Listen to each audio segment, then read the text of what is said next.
আসসালামু আলাইকুম। আমন্ত্রণ করছি নতুন আরেকটি ফ্যামিলি ব্লগে। আমি Mehnaz Diary of Desires channel থেকে।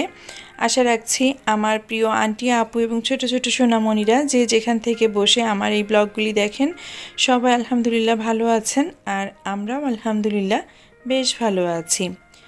আজকের ব্লগটা শুরু করেছি সকাল 8টা থেকে। সকালের জন্য আমি নাস্তা বানিয়ে নিচ্ছি। আসলে বানানোর কিছু নাই, ফ্রোজেন পরোটাগুলো আমি ভেজে নিচ্ছি। একটুখানি চা বসিয়ে দেব চুলার উপরে, আর অফ ক্যামেরায় কয়েকটা আম কেটে নিব।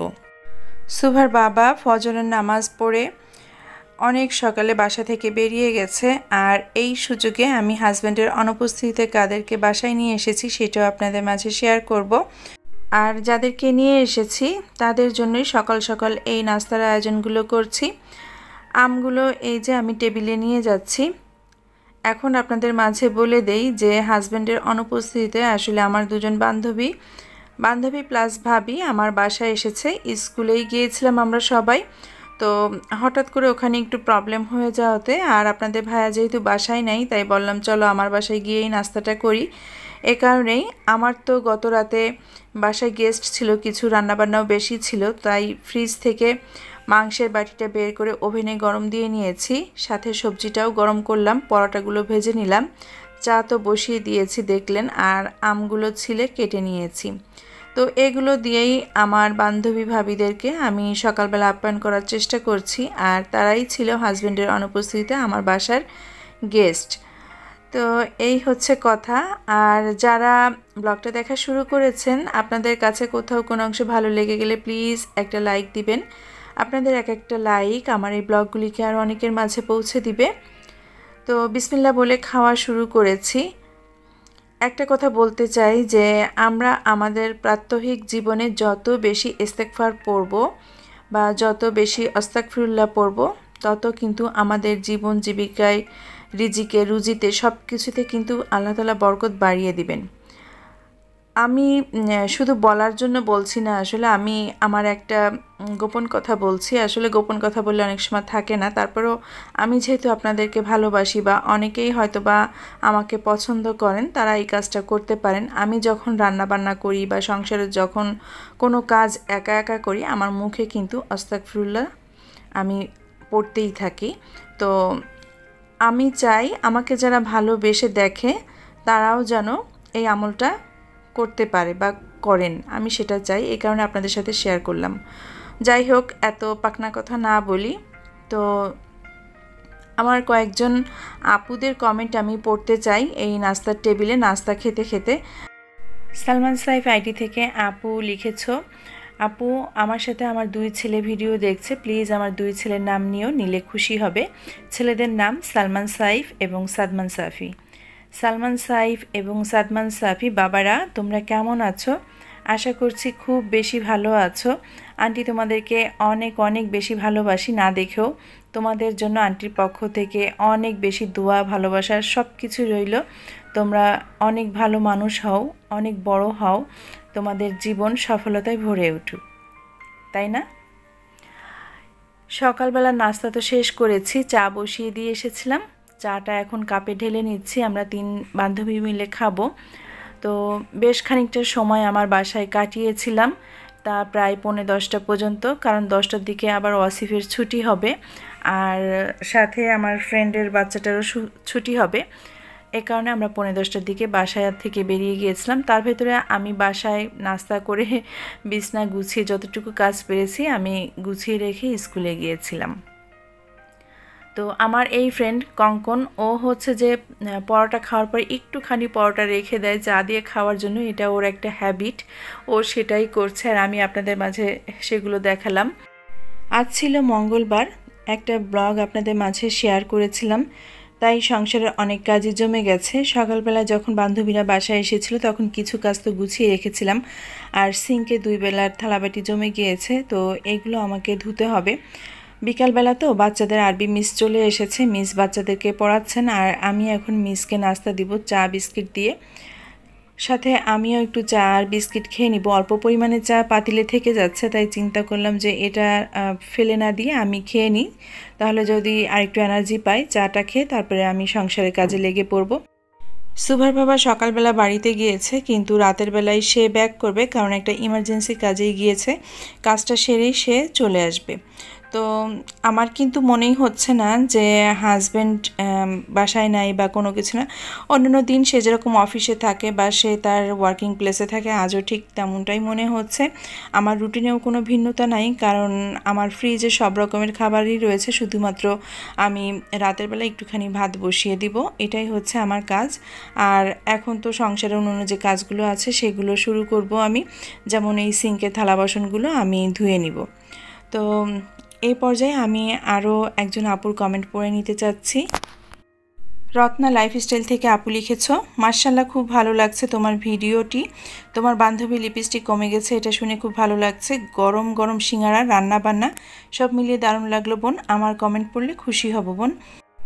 প্রিয় রত্না আপু, এই যে দেখো তোমার কমেন্টটা আমি পড়ে ফেলেছি। তুমি নিশ্চয়ই খুশি হয়েছো। অনেক অনেক বেশি ভালো থাকো আপু, আর তোমাকে অসংখ্য ধন্যবাদ যে তুমি সময় বের করে আমার ব্লগটা দেখে নিয়েছো। অধিকাংশ ব্লগে বা অধিকাংশ দিন আমি যে সমস্ত আপুদের নাম নেই বা কমেন্টগুলো পড়ি, দেখা যায় যে তারা অনেকেই সেই ব্লগগুলো দেখেন না, স্কিপ করে যান। তো জানি না তুমি কি করবে। তো একটা রিকোয়েস্ট করতে চাই এ পর্যায়ে এসে, কাজ করতে করতে যারা আজ প্রথমবারের মতো আমার চ্যানেলটি ভিজিট করছেন, আপনাদের কাছে যদি আজকের ব্লগের কোথাও কোনো অংশ ভালো লেগে যায়, তো প্লিজ চ্যানেলটিকে সাবস্ক্রাইব করে আমাকে সাপোর্ট করতে পারেন। পাশে থাকা বেল আইকনের অল অপশনটি সিলেক্ট করে দিবেন, এতে করে নোটিফিকেশনে নতুন নতুন লাইফস্টাইল ব্লগগুলো পৌঁছে যাবে, চাইলেই দেখে নিতে পারবেন। অনেক আপুরা ভাবেন যে ব্লগগুলি তো সামনে আসে, সাবস্ক্রাইব করার কি দরকার। আপনি যদি আমাকে সাবস্ক্রাইব করেন, এটা হবে আমার জন্য আপনার একটা বড় সাপোর্ট। সেই সাথে আপনাকে আমি কলজার ভিতর গাঁথি রাখুন তোয়ারে, ঠিক আছে? এটা তো একটা গানের লাইন। এটা কি চট্টগ্রামের ভাষা নাকি নোয়াখালীর ভাষা আমি জানি না। কে কোথা থেকে দেখছেন, যদি চট্টগ্রাম বা নোয়াখালীর আপুরা ব্লগগুলি দেখে থাকেন, কোন ভাষা বলেছি সেটা কমেন্টে লিখে যাবেন, যদি পুরো ব্লগটা কেউ কন্টিনিউ করেন আমার সাথে। এই তো, আর যারা স্কিপ করে টেনে টেনে দেখবেন তারা তো আসলে বুঝতেই পারবেন না আমি কি বলেছি। আচ্ছা ভালোবাসার আপুরা, আমি একটা কথা বলতে চাই আপনাদের মাঝে, সেটা হচ্ছে যে অনেক আপুই আমাকে স্পাম কমেন্ট করছেন। আমি জানি না কমেন্টগুলো কেন স্পাম হচ্ছে। প্রতিদিনই প্রায় 2 থেকে 4 জনের কমেন্টগুলো স্পাম হয়। আর আপনারা যে কমেন্টগুলো করেন, হয়তো বা কমেন্টের রিপ্লাই না পেলে আপনারা অনেক কষ্ট পান, বা আমি কখন কমেন্ট দেবো সেটারও একটা আশায় থাকেন। কিন্তু আপনাদের কমেন্টগুলো যদি আমার সামনে না আসে, তাহলে কিভাবে আমি রিপ্লাই দেব বলেন আপুরা? তো আপনারা, আমি বরাবরই বলি যে আপনারা কিন্তু আমার ভালোবাসার আপু, আর ভালোবাসার সেই আপুদের কাছ থেকে যে মূল্যবান কমেন্টগুলো পাওয়া যায়, সেটা আমার জন্য অনেক বেশি ভালোবাসাময় কমেন্ট। তো চেষ্টা করবেন যে স্পাম কমেন্ট না করে একটা রেগুলার কমেন্ট করার জন্য। সন্ধ্যা হয়ে গেছে, আমার তো সিঙ্ক পরিষ্কার করে নেওয়া হয়ে গেছে, ভাতটা বসিয়ে দিয়েছিলাম। 2 বাচ্চাকে বললাম যে একটুখানি দই খাও, আমার মেয়েটা দই খাবে না, তো তাকে আবারও এখন আম ছিলে কেটে দিচ্ছি, তাকে আম দিতে হবে। আমার মেয়েটা মিষ্টি জাতীয় কোনো খাবার খেতেই চায় না, এটা মানে কেমন যে একটা কষ্টদায়ক জিনিস। আর আমরা যারা সারাক্ষণ কাজ করি একটার পর একটা, তখন কিন্তু এত ফরমায়েশও কিন্তু ভালো লাগে না। কিন্তু বাচ্চা মানুষ যখন চায় বা চেয়ে বসে বা ওদের ক্ষুধা লাগে, সেটাও সহ্য করতে পারি না। তো যাই হোক, সব জ্বালা যন্ত্রণা সহ্য করেই আবারও কিন্তু এই যে একটা আম কেটে নিয়ে তারপরে মেয়েকে দিয়ে আসছি। তো দেখা যাচ্ছে যে 2 জন একই ধরনের নাস্তা খাবে না, 2 জনের ডিমান্ড বা 2 জনের আবদার 2 রকমের থাকে, সেভাবে করেই দেওয়ার চেষ্টা করলাম। তো ভাতটা হচ্ছে, আর রাতের বেলা দেখেন ওদেরকে খাবার দিয়েছি আমি, তো মাংস দিয়ে ভাত খাবে, ডিমের কোরমাটা খাবে না, মাংস দিয়েই আমি ওদেরকে খাবারটা দিয়ে দিচ্ছি। তো এই পর্যায়ে আমি আরও একজন আপুর কমেন্ট পড়ে নিতে চাচ্ছি। চট্টগ্রাম থেকে নাজমা আপু বলেছেন যে আপু তুমি একটা ভিডিওতে বিস্তারিত বলবে তোমার ভাইয়ের বউ এবং বাচ্চা ওরা বর্তমানে কোথায় আছে, কেমন আছে তাদের দিনকাল, সেই সাথে তোমার আব্বা আম্মা কেমন আছে জানাবে। তো নাজমা আপু, আমার ভাইয়ের বউ এবং বাচ্চা দুজনেই আমার বাবা মায়ের সাথে খুলনায় থাকে, একই বাড়িতে থাকে। আর বাচ্চাকে স্কুলে ভর্তি করেছে কেজিতে, ও স্কুলে যায়। আপনাদের ভাইয়া এই যে বাড়িতে গিয়েছিল, খুলনায় গিয়েছিল, তাদের সাথেও দেখা সাক্ষাৎ করে এসেছে। আর আলহামদুলিল্লাহ দুজনেই ভালো আছে। আমার আব্বা মাও আলহামদুলিল্লাহ ভালো আছে, বাট ওনাদের শরীর অনেক বেশি অসুস্থ, অধিকাংশ সময়ই অসুস্থ থাকেন। আমার আব্বার দেখা যাচ্ছে যে অনেক মানে দিক বিদিক খেয়াল হারিয়ে ফেলেছেন, বা কখন কোন কথা বলতে হবে, কোথায় কোনটা বলতে হবে, অনেক কিছুই এখন বুঝেন না, এরকম একটা অবস্থা হয়ে গেছে। তো দেখেন বাচ্চারা খাবার খাচ্ছিল, এই মুহূর্তে ওদের বাবা বলল যে তোমরা নিচে আসো। তো রাত 10:30 বাজে ওদের বাবা বাসায় পৌঁছে গেছে। দুই বাচ্চা খাবার রেখে বাবাকে যে নিচ থেকে রিসিভ করে নিয়ে এসছে। আর এই যে আমাদের এলাকার কিছু লোকাল মিষ্টি আছে, বিশেষ করে এই রসগোল্লাটা আমার অনেক বেশি পছন্দ। তো আমার জামাই আমার জন্য ফোন দিয়ে বলছে যে তোমার জন্য রসগোল্লা এনেছি। আর আরেকটা জিনিস আমার মা পাঠিয়েছে, আমার মায়ের হাতে লালিত পালিত হওয়া এই যে হাসিদের রাজা রাজহাঁস পাঠিয়েছে আমার মা। আমরা দুই বোন ঢাকায় থাকি, তো দুই বোনের জন্যই এই দুইটা হাঁস পাঠিয়েছে, সেই বিশাল বড় সাইজের। এক একটা হাঁসের ওজন তা না হলেও 4 কেজি 4.5 কেজি হবে এরকম। আমার মা খুব সুন্দর করে এই যে ফ্রোজেন আইটেমগুলো এইভাবে কাপড় দিয়ে পলি দিয়ে তারপরে দিয়ে দেয়, কোথাও একটু রক্ত পানি গলে না, খুব সুন্দরভাবে নিয়ে আসতে পারে।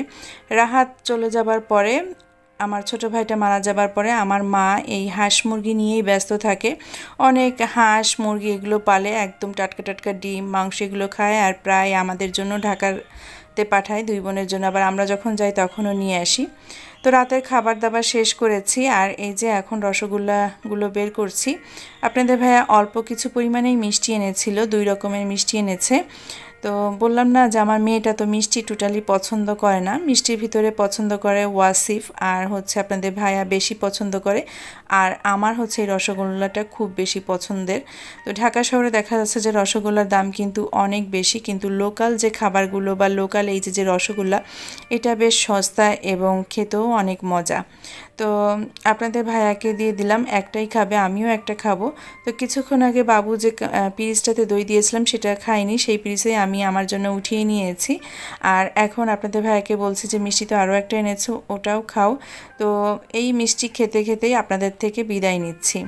তো আজকের ব্লগটা কেমন লেগেছে আশা করছি যে একটা কমেন্ট করে জানাবেন। সবাই অনেক বেশি ভালো থাকবেন, আমাদের জন্য দোয়া রাখবেন। দেখাবে নেক্সট ব্লগে। আল্লাহ হাফেজ, আসসালামু আলাইকুম।